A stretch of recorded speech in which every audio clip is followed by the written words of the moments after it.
¿Qué tal? Buen día. Lunes 18 de enero del 2021 comenzamos nuestras actividades en esta 17 emisión del Festival Internacional de Aves Migratorias de San Blas, Nayarit.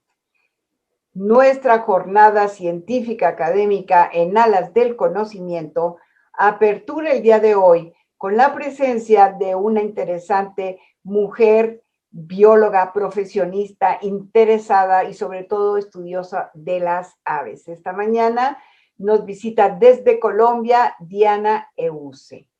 Diana la invitamos porque sabemos que ella es experta en todo lo que se puede considerar el servicios ecosistémicos y hoy nos viene a platicar precisamente de eso, servicios ecosistémicos de hábitat de los hábitats costeros del Pacífico colombiano. Imagínense ustedes. Y una de las cosas que nos da mucho contento es porque Colombia y San Blas en Nayarit tenemos como una similitud de paisajes, similitud a veces incluso de costumbres y de intercomunicaciones muy fraternales. Y por eso por el día de hoy le pedimos a Diana que por favorcito nos acompañase a pesar de su gran agenda y ella accedió.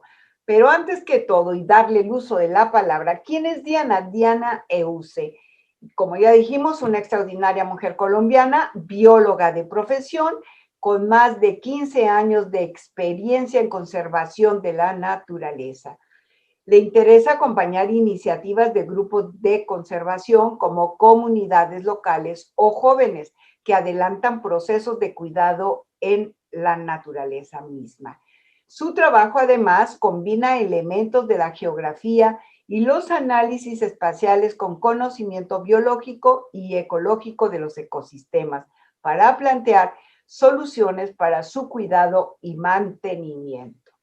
¿Qué tal? Tenemos toda una personalidad y además un poco jugando con ella, estábamos hablando que ella es la que más sucinta nos ha mandado su semblanza a modo realmente de esta gran humildad de alguien que tiene muchísimo conocimiento sobre todo de los servicios ecosistémicos. Y quién mejor que ella para explicarnos por qué ha escogido esta especialidad y sobre todo saber por qué del interés del tema. Le doy la palabra a nuestra invitada de hoy y además quien apertura en alas del conocimiento, Diana Euse. Diana, muchas gracias, bienvenida. Sabemos que tu currícula es extensa, no queremos ni siquiera contar. Lo que hemos dicho es una probadita, señores, de lo que ella hace y de lo que ella ha sido. Así que bueno, te damos la palabra y muchas gracias por estar con nosotros. Paloma, muchísimas gracias. Muchísimas gracias por invitarnos. Para nosotros, pues ha sido un gran honor recibir la invitación de ustedes, estarlos acompañando desde Colombia, contándoles toda nuestra experiencia, mostrándoles nuestros sitios, mostrándoles a la gente que hace posible que los hábitats costeros se cuiden y que pues tengamos aves playeras viniendo desde San Blas hasta Colombia, hasta la Bocana de Iscuandé, que más en un rato les voy a contar dónde queda y todo eso. Entonces, muchísimas gracias por la invitación, muchísimas gracias por esas palabras tuyas, por esta cálida bienvenida que me has dado. Y pues, sobre lo que me contabas, por qué me interesan los servicios ecosistémicos, digamos que lo que nosotros queremos con esta idea de la evaluación de los servicios ecosistémicos es un poco brindar herramientas para que las comunidades locales quieran cuidar su naturaleza, sepan qué cosas ellos pueden obtener de la naturaleza y cuánto cuestan estas cosas, no solo en términos monetarios, o más bien, no en términos monetarios, sino cuánto cuestan para ese tejido social que ellos tienen, cuánto cuestan para su cultura, que es supremamente importante. Entonces, digamos que hemos pensado que este es un buen mecanismo, este es un buen motor para que ellos digamos como que mejoren su propuesta de conservación, tengan un espacio de participación política y económica con los gobiernos locales. Entonces, un poco eso es lo que les voy a contar en un rato. Excelente. Pues bueno, demos comienzo a esta parte. En un momentito más entraremos un poquito a la discusión, Diana, cuando termine su presentación. Vamos a andar hablando algunos preguntitas que tendríamos que hacerle. Sin embargo, estoy súper segura que el tema será de mucho interés para muchos de nosotros y también para todos aquellos que por primera vez se acercan a este proyecto, podamos entender la importancia del cuidado. ¿Qué tanto son los servicios ecosistémicos? ¿Para qué? ¿Con quién? ¿Cómo? Lo vamos a descubrir en un momento más. Adelante, Diana. Muchas gracias. Bueno, empecemos. Y pues hoy queremos compartirles algo que hemos estado haciendo. Es una evaluación de los servicios ecosistémicos de algunos hábitats del Pacífico colombiano, y lo que queremos con esto es que los resultados de esta evaluación le permitan a las comunidades locales hacer una gestión más sostenible de sus territorios. Muchas gracias de verdad por esta invitación, y pues espero muchísimas preguntas y muchísimos comentarios sobre esto que les quiero compartir hoy. La Asociación Calidris, como les dije, es una organización de la sociedad civil. Somos colombianos, llevamos más de 30 años trabajando por las aves desde Colombia, y en los últimos años hemos tenido un poco más de apoyo de socios de Latinoamérica. Entonces nuestro trabajo se ha ido como agrandando y conociendo en diferentes partes. Nuestra gran motivación es trabajar por la conservación de las aves de la mano con la gente, porque sentimos que esa es la manera más adecuada para hacer sostenibles los procesos y para que de verdad los medios de vida de las personas sean los más adecuados para ellos y para la naturaleza que los rodea.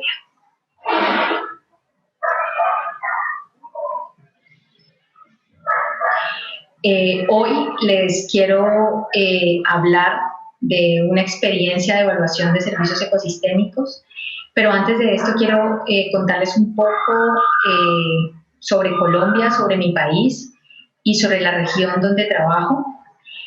Luego les quiero contar un poco sobre los servicios ecosistémicos y cuál es nuestra idea para usarlos como herramienta de conservación en la naturaleza.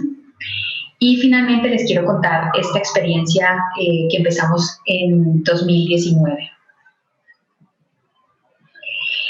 Bueno, Colombia está en la esquina de Sudamérica, está a 4.000 kilómetros de Nayarit. En este momento estamos a 4.000 kilómetros conectados por la maravilla que es el Internet. Mi país tiene costas en el Mar Caribe y en el Océano Pacífico. Entonces nos conectamos de alguna manera por estas aguas del Océano Pacífico. Entre México y Colombia hay muchísimos países, hay muchísimo territorio, pero esta es la manera como nos podemos hablar. Colombia es un país con 45 millones de personas. Tenemos muchísimas regiones. Tenemos una altísima biodiversidad debido a la posición geográfica que tenemos, pero también a que tenemos ecosistemas al interior del país, ecosistemas costeros, ecosistemas de montaña, de llanura, de selva, que hacen pues que este país tenga alta biodiversidad. Y como ya les decía, no solo 4.000 kilómetros nos unen, sino que también las aves nos conectan. Tenemos 52 especies de aves playeras que llegan al país, y del sitio donde yo les voy a hablar, cerca de 40.000 aves llegan cada año migrando desde la zona norte templada del continente y llegan a esta zona tropical durante, digamos, la época de invierno. 2 de estas especies se reproducen en este sitio. Entonces ustedes pueden ver allí un huevito de un chorlito piquigrueso, y otra de las especies más interesantes, más queridas, pues es el ostrero americano. Esta región, al igual que Nayarit, es una región de manglares, de bosques de manglar.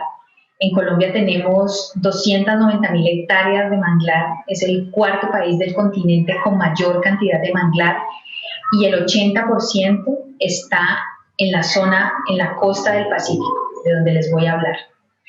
En esta región tenemos algunos de los manglares más altos del hemisferio, algunos alcanzan 55 metros de altitud, y cerca de la zona donde les voy a hablar es donde el manglar alcanza la mayor extensión cuando entramos al continente. Son cerca de 30 kilómetros de manglar desde la costa hasta los bosques, digamos, inundables de agua dulce. Entonces, este es uno de los estuarios más interesantes que tiene Sudamérica. Es la cuenca del río Patía. Entonces, digamos que estas son las maravillas de manglares que tenemos en esta región de las que les voy a hablar. Principalmente la costa del Pacífico colombiana está habitada por comunidades negras organizados en territorios colectivos. En Colombia, entre el 10 y el 25% de la población se considera afrodescendiente, y si ustedes se fijan, este rango es amplísimo, entre el 10 y el 25, y lo que sucede es que tenemos diferentes miradas sobre cómo definir ser negro o ser afrodescendiente. Colombia es el 4º país en América con más población afro, y 1 millón de personas viven, 1 millón de personas de estas comunidades étnicas viven en la costa. Las comunidades negras están organizadas en territorios colectivos que son autónomos y que son manejados por los consejos comunitarios. Esto es supremamente importante porque el manejo del territorio lo hacen las comunidades. Ellos, digamos que sus medios de vida dependen de los ecosistemas, pero además son autónomos en cómo manejarlos. Ellos son conscientes que dependen de la naturaleza. Bueno, este es el segundo tema que les quiero compartir, y es sobre los servicios ecosistémicos. En 2005, la evaluación de ecosistemas del milenio empezó a hablar de los servicios ecosistémicos o de los servicios del ecosistema o del ambiente, y se refiere a todos los recursos o procesos que benefician a los seres humanos. Los servicios ecosistémicos tienen una dimensión humana, no son los beneficios que la naturaleza le provee a la naturaleza, es los beneficios que la naturaleza le provee a los humanos. Tenemos 4 categorías de servicios ecosistémicos. La primera categoría es la de sostenimiento, y se refiere a todos los servicios que soportan la vida de los demás ecosistemas y de las comunidades humanas. Tenemos otro grupo grande de servicios ecosistémicos que son los de regulación, que son todos estos servicios que regulan el clima, que regulan la hidrodinámica de los ríos, de la costa, la erosión, los ciclos biogeoquímicos. Entonces son supremamente importantes estos servicios. Luego tenemos los servicios de aprovisionamiento, que son todos estos servicios que nos brindan materiales o alimentos o medicinas para nuestra vida. Y finalmente tenemos todos los servicios asociados a la parte cultural, a toda la parte de recreación, de valores estéticos, de valores espirituales y religiosos. Estos servicios ecosistémicos culturales son supremamente importantes, pero a veces, como no son tan tangibles, como no los vemos, no los consideramos. Entonces, hoy voy a estarles hablando de estas 4 categorías, de cómo podemos entender estos servicios ecosistémicos y cómo podemos hacer que ellos jueguen un poco a nuestro favor.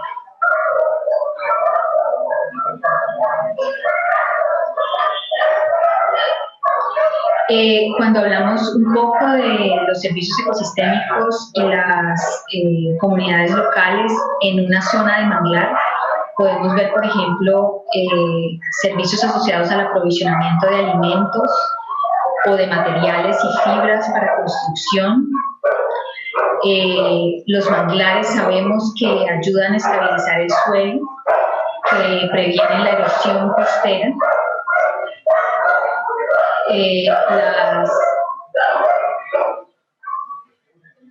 Las aves y la fauna que se asocia a los ecosistemas de manglar fertiliza de alguna manera el suelo, brinda nutrientes, entonces este es otro servicio. Para las comunidades de las que les voy a hablar va a ser muy importante el tema de la navegabilidad y el transporte por agua. Y pues como les decía, el tema de la recreación también es un servicio ecosistémico supremamente importante y digamos que proviene de todos estos valores que tiene la naturaleza. Aquí les quiero hablar un poco de cómo los servicios ecosistémicos se traducen en bienestar humano. Entonces, como ya les venía hablando, tenemos 4 tipos de servicios ecosistémicos: los de soporte, los de regulación, los de provisión y los culturales. Aquí puse algunos ejemplos de estos servicios ecosistémicos para las zonas costeras, y lo que ustedes están viendo allí es una ilustración de cómo luce un territorio en la costa del Pacífico. Tenemos unas comunidades asentadas en la zona costera, con unos canales o esteros que permiten la navegabilidad, y con el manglar siendo uno de los principales valores naturales de la zona. Entonces, todo este interrelación, todo este entramado de naturaleza con comunidades locales es lo que hacen los servicios ecosistémicos, y en algún momento estos servicios se convierten en temas de bienestar. Entonces, tenemos algunas cosas relacionadas con la seguridad, con el tejido social, con la salud o el capital material. Estos 4 elementos son los que constituyen nuestro bienestar humano, ¿sí? Cosas que nos brinden la seguridad, que nos brinden capital material para nuestras construcciones o nuestro alimento o nuestra salud. Y cuando estos servicios ecosistémicos están soportando estos 4 componentes de bienestar y somos capaces de elegir o de actuar de manera libre, de manera consciente, es que entendemos cómo los servicios ecosistémicos ayudan al bienestar humano, ¿sí?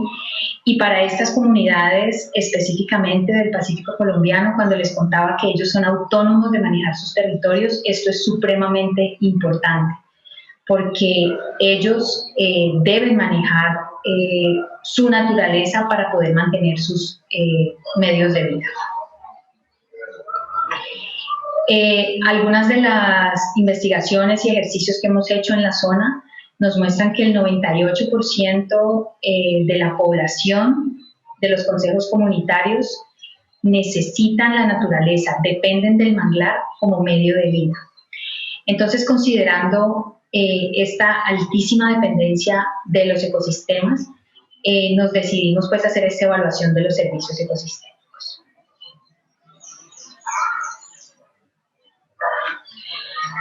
Entonces ahora les voy a contar un poco sobre esta experiencia de la evaluación de los servicios. Cuando nos planteamos hacer este ejercicio, lo que queríamos era mejorar la comprensión de los servicios ecosistémicos de las aves playeras y los hábitats que están cerca de estas comunidades locales. Y lo segundo era que queríamos empoderar a las comunidades locales en la toma de decisiones usando el valor de los servicios ecosistémicos como un soporte, como una información para ellos tomar sus decisiones. Nuestros sitios de trabajo, digamos que, como les decía, dependen del manglar y son totalmente dependientes de los cambios mareales diarios. Entonces sus construcciones son palafíticas Algunas comunidades tienen puentes para moverse entre las casas. El transporte es principalmente acuático, hecho por lanchas, por barco. Es una zona donde no hay carreteras, no hay facilidades terrestres, todo es por agua. Son zonas que no están interconectadas con los servicios públicos de las grandes ciudades. Eso lo vamos a ver más adelante. Entonces, estas son las condiciones de nuestros sitios de trabajo. Las tradiciones culturales, religiosas, digamos de todo el tema medicinal y gastronómico está muy arraigado en estas comunidades. Entonces comúnmente vemos huertas caseras que en la zona se llaman azoteas, con todas las hierbas medicinales y con todos los aliños para la comida que necesita la gente. Y son de este tipo, son unas pequeñas macetas con muchísimo material vegetal allí para consumo de la gente. Y entre los ecosistemas más interesantes que hay en la región, pues como les decía, están los manglares, que son, digamos, los bosques con los árboles hermosos y sus raíces zanconas, pero además también tenemos todo lo que se forma cuando se baja la marea. Entonces tenemos unas zonas de lodazales o barrizales que son supremamente extensas. Cuando baja la marea se descubren muchísimo área, y estos lodazales son muy importantes en el tema de protección de la erosión de la zona, pero también son fuente de alimento. Tenemos algunas playas arenosas o con turba, como ustedes las están viendo aquí. Obviamente el mar y pues los ríos y canales que digamos son de agua dulce. Estos son los ecosistemas más interesantes y más representativos que tenemos en esta región. Y pues bueno, cuando nos dimos a la tarea de mapear estos servicios ecosistémicos, lo primero que hicimos fue priorizarlos, contarle a la gente qué eran los servicios ecosistémicos y preguntarles cuáles podían ser esos productos que a ellos les brindaban más beneficios. Fueron listados y luego tratamos como de pensar cuáles eran los más importantes, porque para este ejercicio de evaluación no podíamos, digamos, acogerlos todos. Y hicimos además un ejercicio de mapeo de estos productos y a veces de estos servicios ecosistémicos. Entonces, por ejemplo, en este mapa ustedes pueden ver dónde estaban las aves en puntitos rojos y verdes, dónde estaba el manglar, aquí está dibujado en verde, algunos canales que son estos que se muestran por aquí, pero además las personas nos dibujaron algunas barras que son de protección de la erosión, o canales de navegación como este. Entonces, digamos que estos son los mapas de los territorios que las personas dibujaron y que nos permitieron entender cómo era esa relación de la naturaleza y de las comunidades humanas.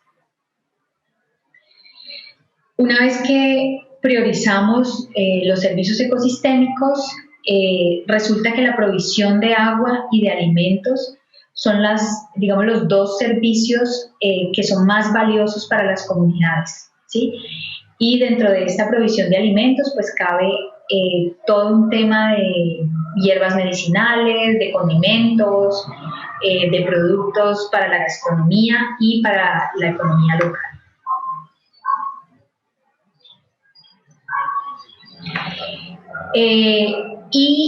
Una vez priorizados estos dos elementos, lo que hicimos fue evaluarlos y valorarlos en un escenario actual, en un escenario presente, y planteamos un escenario alternativo.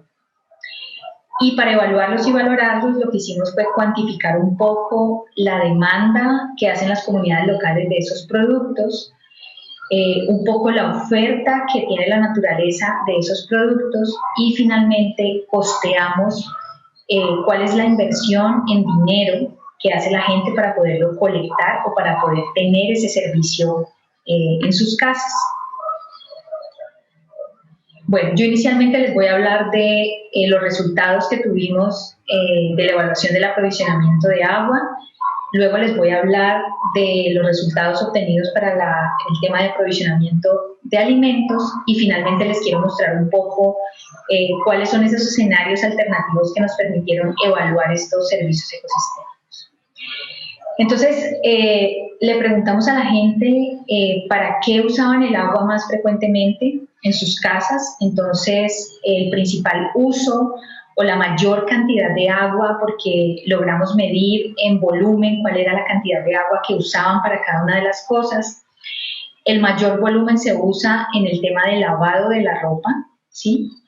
El segundo ítem donde se consume agua diariamente o semanalmente es el tema de aseo de la casa, de aseo de las personas, de lavado de platos. Y finalmente, el tercer volumen más importante era el tema de la cocina, de cocinar. A pesar de que cocinar es una de las actividades más importantes que ocurren diariamente en la casa, el gasto de agua que se hace en esta actividad no es la más alta, ¿sí? Entonces, aquí lo que yo les estoy mostrando es el volumen de agua que se usa en lavar ropa, en hacer la limpieza diaria y en cocinar, ¿sí? Tenemos otras actividades, digamos, asociadas al agua, como lavar los baños, navegar por la zona, pero digamos que cuantificamos estos tres grupos de actividades. Esto es muy interesante cuando preguntamos sobre la fuente de agua que era más común en la zona. Pues la fuente principal, la que se usa más, la que provee mayor volumen de agua diariamente, es el agua lluvia. Como ustedes recuerdan, les dije que estas son comunidades alejadas de las ciudades que no tienen interconexión con los servicios públicos, digamos, de una ciudad. Entonces, las comunidades usan el agua de lluvia para suplir sus necesidades de agua potable. La segunda fuente de agua es el río, digamos en frecuencia de uso. La tercera fuente es los botellones de agua. Ahorita vamos a ver cuáles son las condiciones de uso de cada una de estas fuentes. La cuarta fuente de agua es el agua de mar. Y finalmente tenemos algo muy importante, no solo como fuente de agua, sino para la gastronomía de la región, y es el agua de coco. Entonces, una fuente alternativa de agua para tomar específicamente es el coco. Pero como les decía, cada fuente de estas tiene algunas ventajas y desventajas. Por ejemplo, el agua de lluvia es la más común que se usa. Estamos en una de las regiones más lluviosas del mundo, entonces las personas pueden aprovisionarse frecuentemente de agua, ¿cierto? Sin embargo, para tener captación de agua en la casa se debe hacer una inversión alta de instalación y mantenimiento, vamos a verlo ahora. Y digamos que dentro de las cosas negativas es que esto es una fuente temporal.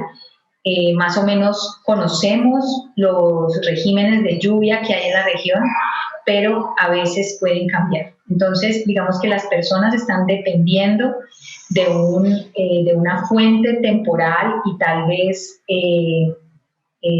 que no es fácil de predecir para tener agua. La segunda fuente es el río, pero requiere que se invierta en transporte y en combustible. Y a pesar de que la oferta de agua en el río es alta, la capacidad que tienen las personas para transportar agua del río pues es muy baja, ¿sí? Y tenemos el atenuante de que normalmente este agua no es potable, tenemos unos problemas de contaminación aguas arriba, entonces este agua no es potable. El botellón, por ejemplo, también requiere inversión en transporte. Los botellones no se venden en las comunidades, las personas tienen que salir a una ciudad o a un pueblo un poco más grande y entonces tienen que salir a conseguir el botellón, tienen que pagar por él, ¿sí? Y esto al final puede ser un recurso costoso. La parte positiva es que este agua es definitivamente potable, está limpia y puede ser usada para diferentes cosas. El agua de mar se usa normalmente para algunas cosas de aseo, pero digamos que no es un agua potable y no es la mejor agua que se puede usar para lavar con jabón. Entonces, no es una opción frecuente. Y pues como les decía, el agua de coco también es una opción de agua para tomar y es muy interesante que haya salido en esta evaluación. Bueno, como les contaba ahorita, la fuente de agua más frecuente es la lluvia, entonces les voy a contar cómo calculamos los costos del aprovisionamiento de agua de lluvia, ¿sí? Entonces, el sistema de colecta de agua es muy sencillo, se usa el techo de la casa, ¿sí? Se usa el techo de la casa como superficie de colecta. Este techo está conectado a unas canoeras, ¿sí? Y esas canoeras llevan el agua hasta un tanque de almacenamiento. Además de la superficie de colecta, que es el techo, de las canoeras de transporte y de los tanques de almacenamiento, se debe invertir en hacer mantenimiento de todo este sistema, o sea, limpiar el techo, canoeras y tanques, purificar agua, limpiar de la hojarasca, cosas así.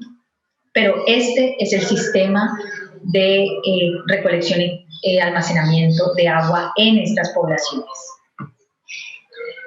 Así luce normalmente una casa. Ustedes aquí ven la superficie de colecta, ven las canoeras y los tanques. Y las personas pueden acceder fácilmente al agua desde sus casas. El agua llega a las casas.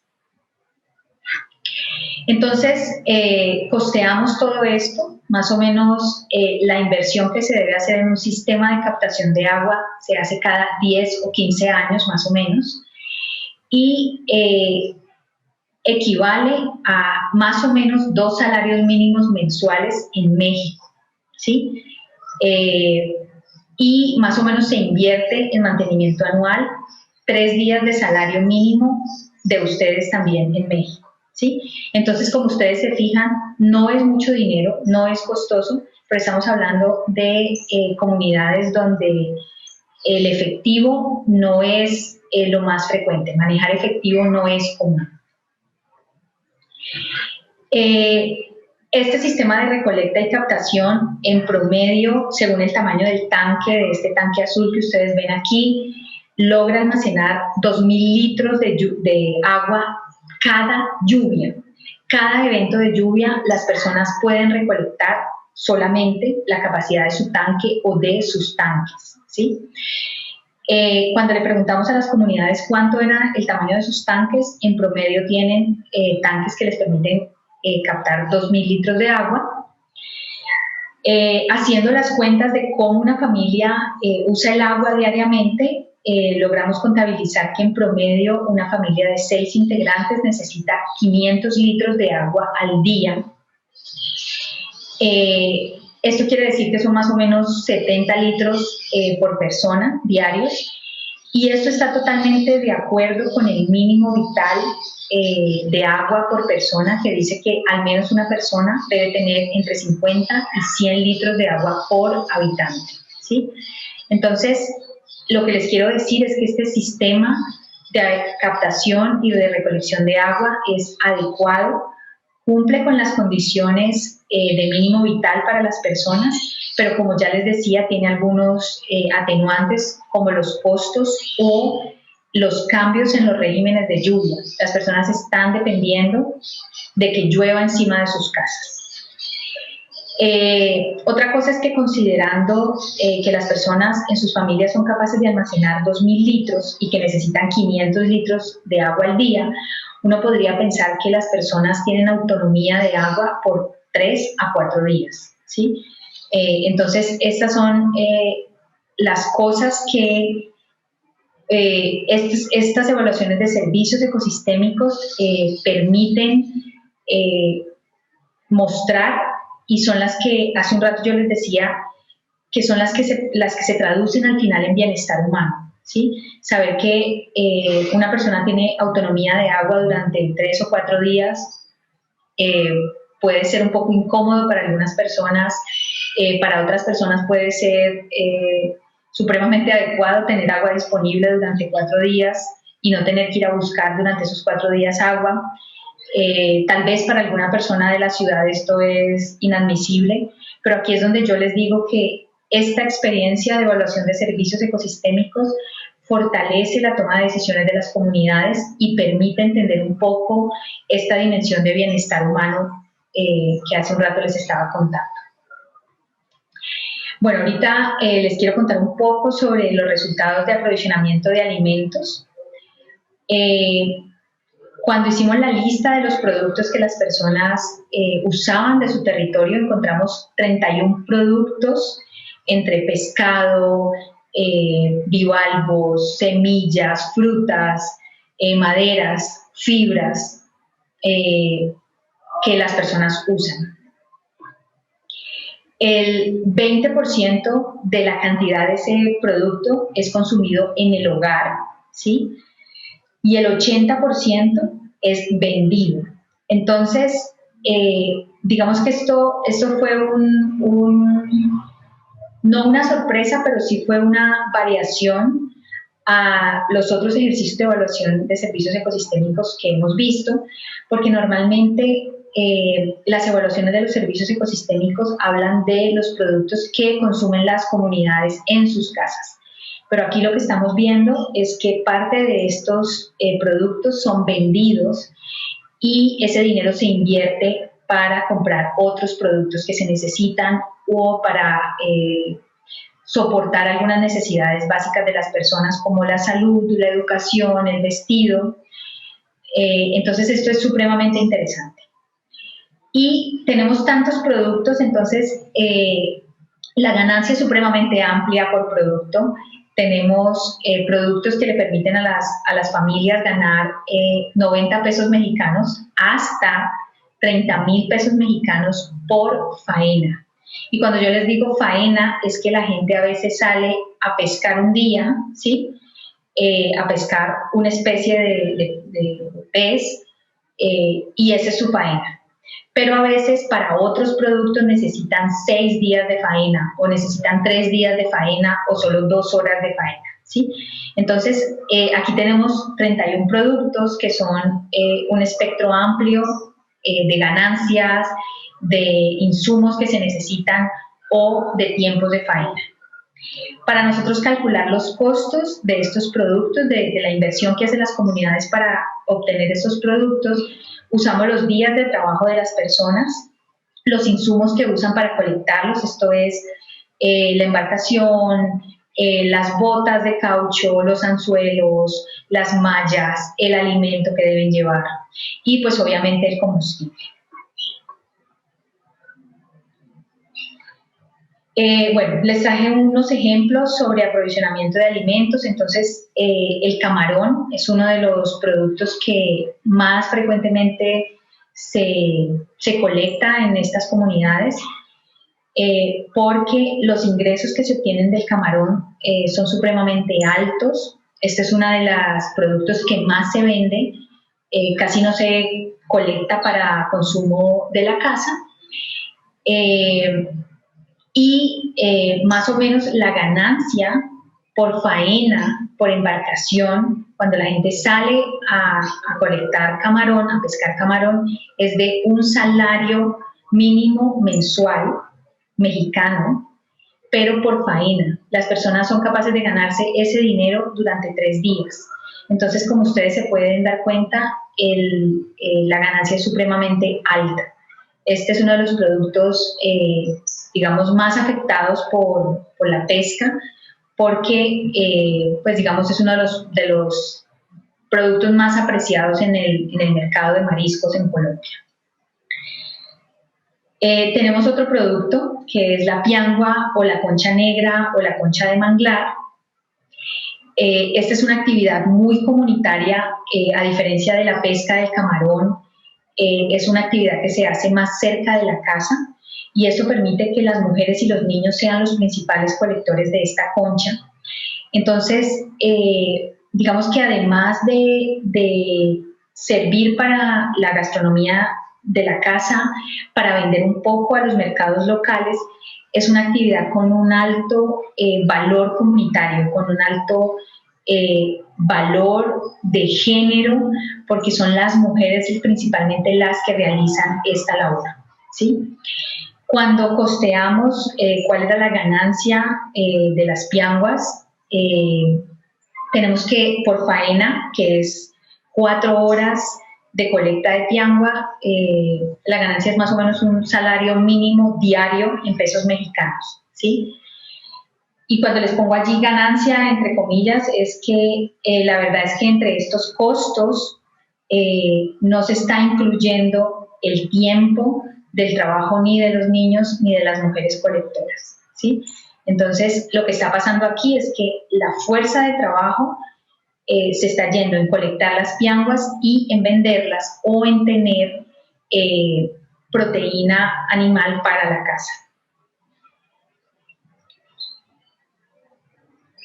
Bueno, y en la zona tenemos otros productos que se procesan o no. Tenemos, por ejemplo, el pescado salado, que viene de las faenas de pesca, se procesa, se sala, se seca y se vende como pescado salado.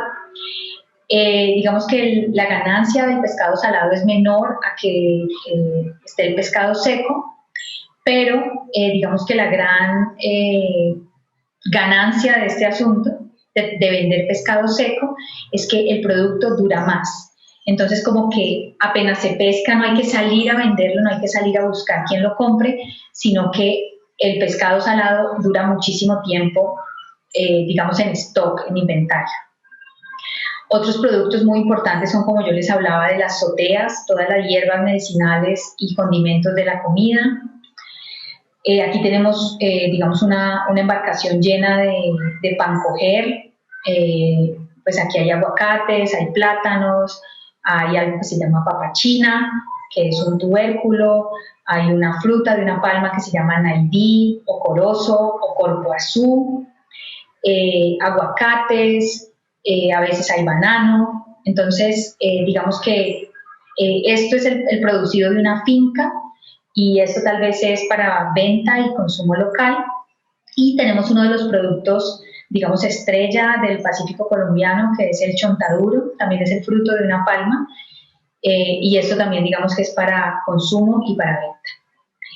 Bueno, y finalmente, en el marco de esta experiencia, yo les quería contar sobre cómo hicimos esta evaluación de los servicios ecosistémicos en escenarios alternativos.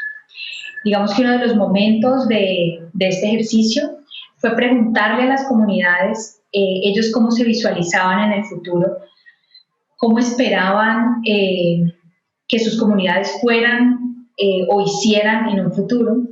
Entonces recogimos muchísimas ideas, muchas de estas tienen que ver con proteger los manglares y sus productos o su biodiversidad, cuidar a las aves, porque las aves les dan alegría.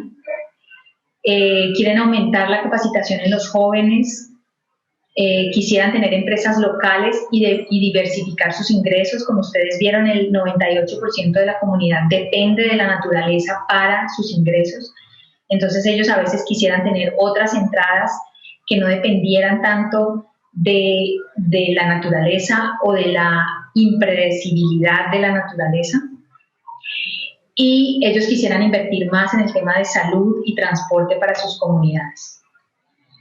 Pero entonces, además de estos sueños de las comunidades, además de estas metas que ellos quieren lograr, estos escenarios alternativos, estos escenarios futuros están, digamos, atravesados por unos cambios globales que ya conocemos y que tenemos que ser conscientes que están allí, que están ocurriendo y que necesitamos entender cómo manejarlos para poder subsistir.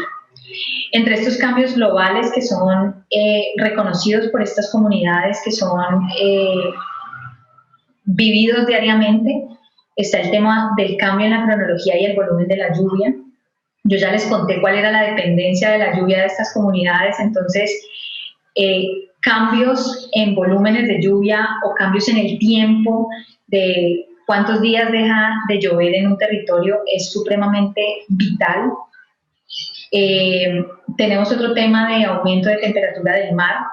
lo que la gente está sintiendo es que, digamos, las épocas de reproducción, las épocas de desove de los peces o el movimiento de los peces en la columna de agua está cambiando. Entonces ellos a veces dicen, es que el dorado se está yendo cada vez más al fondo y ya no lo podemos conseguir. Entonces todas estas son cosas que necesitamos entender y poner sobre la mesa para poder pues, tomar decisiones. Y otro de los temas de los que se está hablando es la acidificación del agua, que de igual manera está impactando todo el stock pesquero del que estas comunidades dependen. Entonces, frente a estos escenarios alternativos, empezamos a preguntarle a las comunidades si este recurso disminuyera o se acabara, ¿ustedes por qué lo cambiarían? ¿Sí? Entonces aquí les tengo 4 casos. Dicen, bueno, si no hay agua lluvia, entonces lo cambiaríamos por el agua de botellón, pero yo ya les conté cuáles eran los atenuantes de una cosa o de la otra. O sea, tener agua lluvia implica tener agua dentro de la casa, agua todo el tiempo. Tener agua de botellón requiere que yo me transporte a una comunidad vecina y compre el agua de botellón, que tenga dinero en efectivo para comprarlo. Otra de las opciones, por ejemplo, nos decían, bueno, si ya no tenemos coco, podemos cambiar la leche de coco por aceite vegetal. Y al igual que el botellón, cambiarlo por aceite vegetal va a requerir que las personas tengan dinero en efectivo para comprar ese aceite. Este caso que les traigo aquí de cambiar la piangua por el pollo, además, si ustedes recuerdan, hace un momento yo les contaba que la piangua es un elemento cosechado por las mujeres de manera comunitaria, donde pueden llevar los niños. Entonces, uno decir que ya no va a haber colecta de piangua es pensar que ese tipo de cosas del tejido social que mantiene el tejido social de la comunidad va a disminuir o va a cambiar.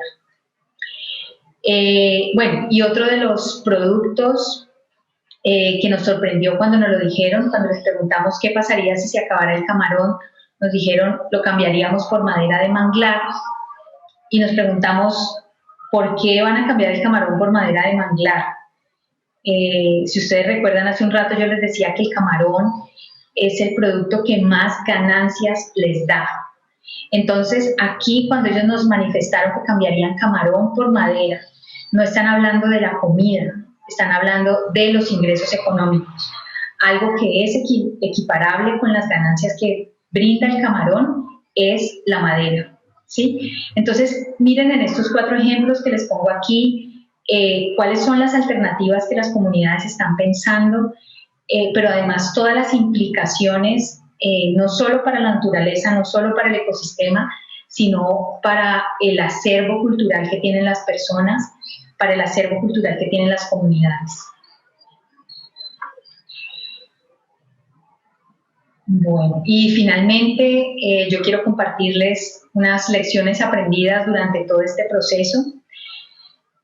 Para hacer estas evaluaciones de servicios ecosistémicos usamos el mejor conocimiento disponible que teníamos. Esto es la combinación del conocimiento local con algo que llamamos conocimiento técnico, y con eso fue que hicimos las evaluaciones de los servicios ecosistémicos. Entonces fuimos, digamos, capaces de traer información sobre estos modelos, por ejemplo, de cambio climático y ponerlo a disposición de estas evaluaciones. Impulsamos las actividades participativas en diferentes grupos de comunidad.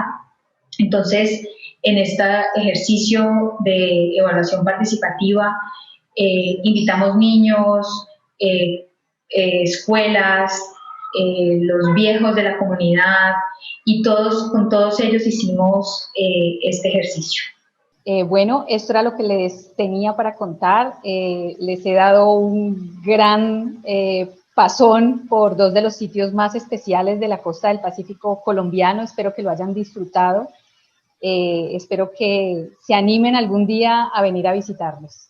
Pues, ¿qué tal? ¿Qué les ha parecido esta plática? Se los dije, les dije que les iba a parecer sensacional y sobre todo porque debe de ser del interés comunitario este tipo de servicios a los que mucha gente le tiene como un poco de resquemor, un poco de miedo, porque no entienden de qué se trata. Sin embargo, yo creo que a través de esto que Diana nos ha presentado este día, nos va a quedar mucho más claro que el asunto de la conservación del entorno tiene que ser necesariamente también un quehacer social. El asunto de que una u otra comunidad tengan esta oportunidad de desarrollar su nivel de vida, de entrar a otros espacios, también se puede hacer a través de estos servicios ecosistémicos cuando se desarrollan con cuidado, con planeación, con disciplina y podemos tener un óptimo resultado. Diana, pues no me queda más que agradecerte y además disfrutar de tu conversación, que esta, así como tú nos has invitado al Pacífico colombiano, nosotros te invitamos a que te vengas al Pacífico mexicano, concretamente al Pacífico Nayarita. No sabes la delicia que vamos a tener contigo y esperamos que en el 2022 podamos tenerte cerca de nosotros, darte un gran abrazo y además conversar acerca más de este tema porque creo que es un tema muy importante, sobre todo en un momento como el que estamos viviendo, ¿no?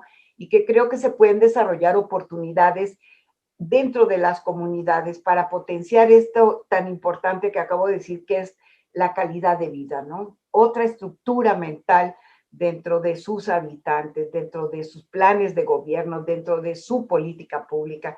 Creo que eso va a ser muy interesante. Así que te vamos a esperar en el 2022, Diana. Muchísimas gracias. Y a ustedes, señores, les invitamos para que a continuación podamos estar con un conversatorio con gente joven e inmediatamente después veamos qué habla Argentina, qué dice Argentina en temas similares, un poco más adelante este día. Y bueno, estamos comenzando nuestra semana, así que no se lo pierdan. Nos vemos un poquito más tarde. Muchas gracias. Hasta luego, Diana. Chao, gracias. Gracias por la invitación. Abrazos a todos. Gracias.